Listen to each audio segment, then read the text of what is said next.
نحمده ونصلي ونسلم على رسوله الكريم اما بعد عن ابن عباس رضی اللہ تعالی عنہما قال نہى رسول اللہ صلی اللہ علیہ وسلم عن التحریش بین البہائم۔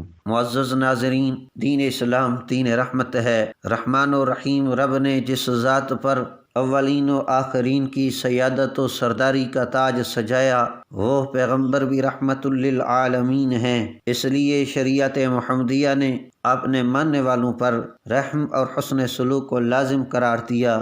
سرکار دو عالم صلی اللہ علیہ وسلم نے فرمایا، ارحموا من فی الارض یرحمکم من فی السماء۔ اے لوگو، زمین پہ بسنے والی مخلوقات پر تم رحم کرو، آسمان والا تمہارے اوپر رحم کرے گا۔ میرے آقا علیہ الصلوۃ والسلام نے فرمایا، جو بندہ کوئی درخت یا کھیتی لگاتا ہے اور اس کے لگائے گئے درخت یا کھیتی میں سے کوئی انسان، کوئی پرندہ، کوئی جانور کچھ کھا لیتا ہے تو اللہ تعالیٰ اس درخت اور کھیتی لگانے والے کے لیے صدقے کا ثواب لکھ دیتے ہیں۔ اگرچہ اس نے ثواب کی نیت تو نہیں کی، اس نے صدقے کی نیت تو نہیں کی، مگر اس کے عمل کی وجہ سے اللہ کی مخلوق کو فائدہ پہنچا تو حق تعالی شانہ اپنی مخلوق کو فائدہ پہنچانے والے کے اجر کو ضائع نہیں فرماتے۔ حضور صلی اللہ علیہ وسلم نے اپنی امت کو ترغیب دینے کی خاطر بتلایا کہ سابقہ امتوں میں ایک سیاہ کار گناہ کار عورت، اس کی محض اس لیے بخشش ہوئی کہ اس کو ایک کتے کی حالت پہ رحم آیا تھا۔ جنگل سے گزر رہی تھی، جنگل میں موجود ایک کنویں کے کنارے کتے کو دیکھا کہ شدت پیاس کی وجہ سے ہانپ رہا ہے۔ اس عورت کو رحم آیا، کنویں کے پاس پہنچی، اپنے موزے کو دوپٹے کے ساتھ باندھا اور موزے میں پانی بھر کر اس کتے کو پلایا۔ اللہ کو اس کی یہ ادا اتنی پسند آئی کہ حق تعالی شانہ نے اس کے سبھی گناہ معاف فرما کر اس عورت کے لیے بخشش کا فیصلہ فرما دیا۔ ہونا تو یہ چاہیے تھا کہ ہم ان روشن اسلامی تعلیمات اور واضح ہدایات پر عمل کر کے رحمت الہی کے حقدار ٹھہرتے، مگر افسوس آج کا مسلمان اپنے رب، اپنے پیغمبر، اپنے دین کے احکامات کو پس پشت ڈال کر مخلوق خدا پر، بالخصوص جانوروں پر ظلم و ستم ڈھا رہا ہے، ان کی حق تلفی کر رہا ہے، ان پر رحم و ترس کھانے کے بجائے دور جاہلیت کے ظلم و ستم، دور جاہلیت کے طور طریقے آزما رہا ہے۔ میرے اور آپ کے پیغمبر رحمت للعالمین پیغمبر سے تو جانوروں کی بھوک نہیں دیکھی گئی۔ ایک لاغر اور کمزور اونٹ دیکھا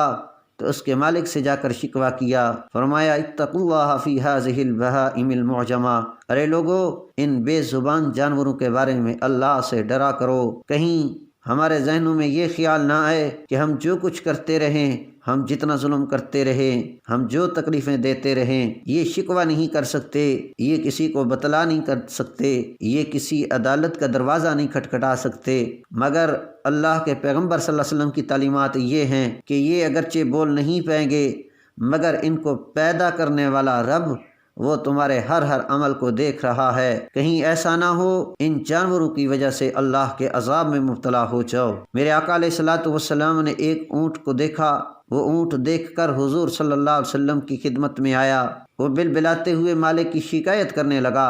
حضور صلی اللہ علیہ وسلم نے اس کے مالک کو بلا کر کام زیادہ لینے اور غذا کم دینے پر تنبیہ فرمائی۔ آقا علیہ الصلوۃ والسلام نے اپنے جانثار صحابہ کو نصیحت فرمائی کہ دوران سفر سرسبز زمین سے گزر ہو تو جانوروں کو ان کا حق دے دیا کرو، تھوڑی دیر چرنے کے لیے چھوڑ دیا کرو۔ حضرت انس رضی اللہ تعالی عنہ فرماتے ہیں کہ دوران سفر جب کسی منزل پہ ہم پڑاؤ کے لیے ٹھہرتے تو اس وقت تک نماز نہیں پڑھتے تھے، اگر نماز کا وقت ہوتا، جب تک کہ سواریوں سے سامان اتار نہیں لیتے تھے۔ یعنی نماز جیسے اہم فریضہ میں تھوڑی بہت تاخیر تو برداشت ہے، مگر کسی جاندار پر اتنی دیر تک بلا وجہ بوجھ لدا رہے، یہ میرے آقا علیہ الصلوۃ والسلام کو برداشت نہیں۔ حضور صلی اللہ علیہ وسلم کا گزر ایک گدھے پر ہوا جس کے چہرے پر داغا گیا تھا، تو آقا علیہ الصلوۃ والسلام نے دیکھ کر فرمایا، اللہ کی لعنت اس بندے پر جس نے اسے یوں داغا۔ آقا علیہ الصلوۃ والسلام نے جانوروں کو بے تحاشا مارنے، ان کے چہرے پر مارنے اور داغنے سے منع فرمایا۔ حضرت ابن عمر رضی اللہ تعالی عنہما نے دیکھا کہ چند لوگ کسی جاندار کو باندھ کر اس پر نشانہ بازی کر رہے تھے، انہیں مخاطب کر کے فرمایا کہ اللہ کے پیغمبر نے لعنت بھیجی ہے اس بندے پر جو کسی جانور کو باندھ کر نشانہ لگائے۔ آقا علیہ الصلوۃ والسلام نے فرمایا کہ ایک عورت کو اللہ تعالی نے اس وجہ سے عذاب میں مبتلا کیا کہ اس نے ایک بلی باندھ دی اور اور اسے نہ تو کھانے کے لیے کچھ خود ڈالا اور نہ ہی اسے کھولا کہ کچھ خود گھوم پھر کر کھا لیتی۔ بھوک کی وجہ سے اس بلی کی موت واقع ہو گئی۔ اللہ کی ایک مخلوق پر ایک عورت نے ظلم کیا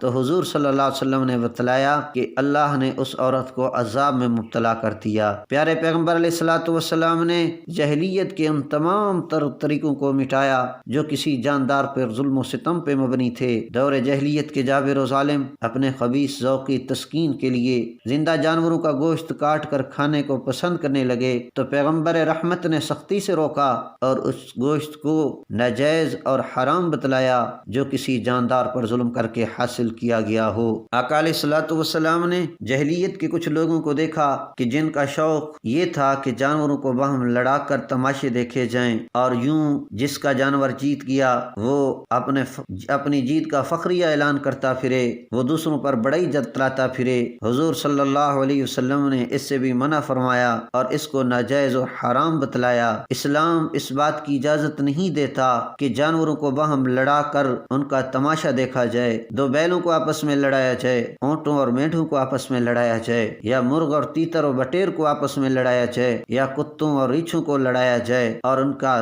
تماشا دیکھا جائے۔ مگر افسوس کہ اسلام کے نام لیوا آج بھی جہلانہ سوچ اور جہلانہ شوق کے دلدادہ نظر آتے ہیں۔ محض تفاخر اور اپنے بڑا پن کو جتلانے کے لیے ان بے زبانوں کو لڑا کر لولہان کر دیتے ہیں۔ جو پیغمبر اتقوا اللہ فی ہذہ البہائم المعجمہ جیسے جملے چیخ چیخ کر بتلا کر گئے، جو پیغمبر جانوروں کی بھوک نہیں دیکھ سکتے۔ حضرات صحابہ کرام نے ایک چڑیا کے ساتھ دو بچے دیکھے، ان کو پکڑ لیا۔ حضور صلی اللہ علیہ وسلم جب واپس تشریف لائے حضرات صحابہ کرام کے پاس، چڑیا کی بے چینی دیکھی تو فرمایا اے صحابہ کس نے اس کو مضطرب کر رکھا ہے؟ حضور صلی اللہ علیہ وسلم نے اس کے وہ بچے بھی چھڑا دیے۔ جو پیغمبر جانوروں کو ذبح کرتے ہوئے چھری تیز کرنے کا حکم دیتے ہیں تاکہ ذبح کے دوران تکلیف کم سے کم ہو، جو جانور کے سامنے جانور ذبح نہیں کرنے دیتے، جو پیغمبر موذی جانور کو مارتے ہوئے بھی اچھائی کا درس دیتے ہیں، کیا وہ پیغمبر ان لڑے گئے جانوروں کا خون دیکھ کر بے چین نہیں ہوں گے؟ کیا عالم ہوگا جب رب کی بارگاہ میں ان مظلوم جانوروں کا لہو بولے گا اور پیغمبر رحمت کے امتی کے خلاف ظلم و ستم کا مقدمہ لے کر پیش ہوگا۔ اس کی شفافیت و درندگی پہ اپنے خون کو، اپنے اوپر ہونے والے ظلم کو شاہد و گواہ بنے گا۔